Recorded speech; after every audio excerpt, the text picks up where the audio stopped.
Esse é o nosso plano 5, que vai te ajudar a chegar nos primeiros 5 dígitos dos investimentos, que seria em torno de 10 mil até 99 mil reais, respeitando aquilo que a gente sempre fala, que são as nossas raízes, que são os aportes, os ativos, tempo, paciência e comprometimento. Sou Edgar Amazonas Filho, cofundador da Symmetry. Seja bem-vindo a mais esse vídeo aqui do plano 5. Por exemplo, aqui a gente tem todos aqueles ativos de renda fixa americana, desde o bio, né, que seria bem curto prazo, até 1 ano, né? E tenho aí o SHV também, GBIL também é curtíssimo prazo, e por aí vai, né? Esse aqui é exatamente aquilo que a gente chama da fronteira eficiente do Markowitz. Então, nesse caso aqui, a gente tem aqui no eixo X, nessa parte de baixo, né, o desvio padrão, que representa exatamente o risco, né, aquilo que a gente enxerga como risco, né, a volatilidade. Quanto maior esse valor, maior o risco. Então, a gente tem aqui no eixo Y também a parte de retorno esperado. Obviamente, a gente está utilizando aí dados passados, tá, para a gente estimar isso daí. Se isso vai se repetir, há uma grande possibilidade, mas também não é garantia. Mas geralmente se mantém. Bem aqui embaixo, aqueles que oferecem menor risco, aqui o bio, menor de todos.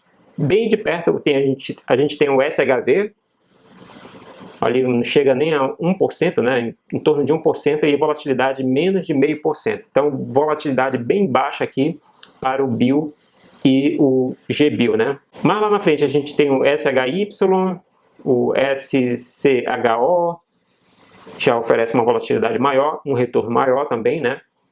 Em bondes intermediários, a gente tem o IEI e o VGIT, tá? Esses são intermediários. Ali o TIP lá em cima, tá? E de mais longo prazo, a gente tem aí o TLH, VGLT e o TLT. Então, segue aquilo que a gente estava falando, né? Da relação risco-retorno. Quanto maior risco você vai assumir, a esperança de você ter um valor maior sempre vai acontecer, tá? Então, isso que mostra aqui o gráfico. A volatilidade do longo prazo é alta, tá? Em torno de 12%. Um pouco mais além disso, seria uma volatilidade de bolsa de valores.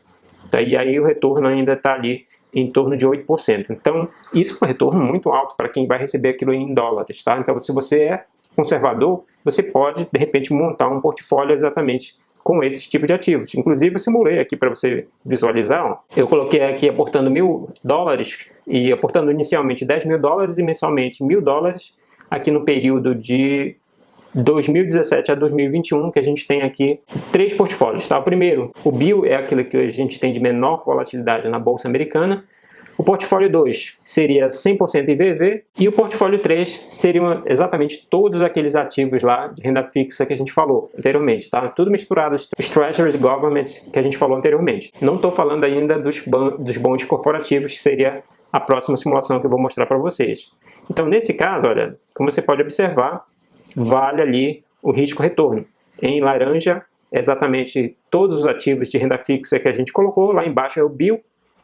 Inclusive, no momento mais grave ali da pandemia, lá em 2020, né, esse portfólio de renda fixa garantiu ali um crescimento, até em termos de crescimento, teve um crescimento maior na volatilidade lá do portfólio de IVV, né, que seria a renda variável americana, caiu bastante. Nesse momento, teria um retorno muito menor do que a renda variável americana, através do IVV que a gente está colocando aqui, né? Mas superior a simplesmente ter o bio, né? Que seria basicamente cash. Como você pode ver, nessa simulação eu teria ali 79 mil com esse portfólio de renda fixa americana e de bio 74, né? Ou seja, só cash, praticamente nada, né?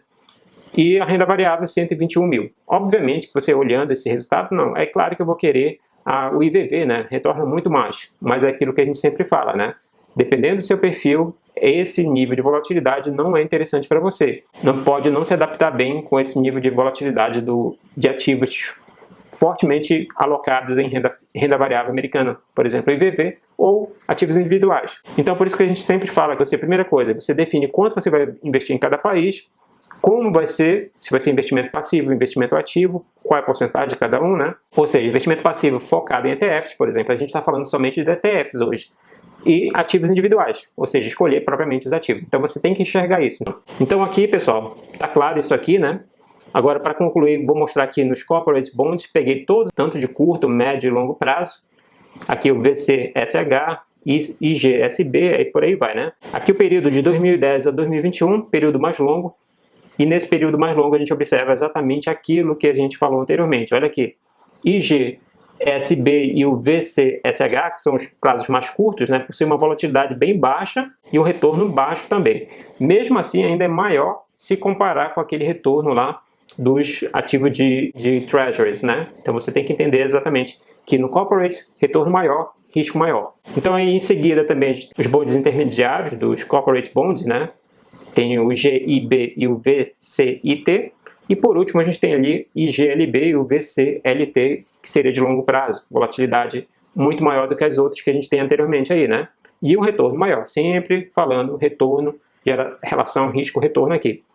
A última simulação que eu mostrei aqui, que eu vou mostrar aqui, também aportando aqui 10 mil dólares iniciais e 1.000 dólares mensais, tá?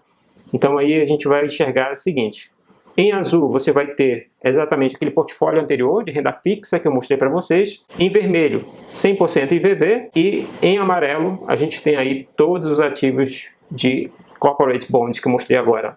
Então vamos olhar como é que fica. Na simulação, novamente, vale aquilo que a gente está falando do risco-retorno. Então a gente tem agora com corporate bonds um retorno maior do que aquele ativo de renda fixa somente aí nos treasuries, né? Para você ter uma ideia, olha como ficou aqui.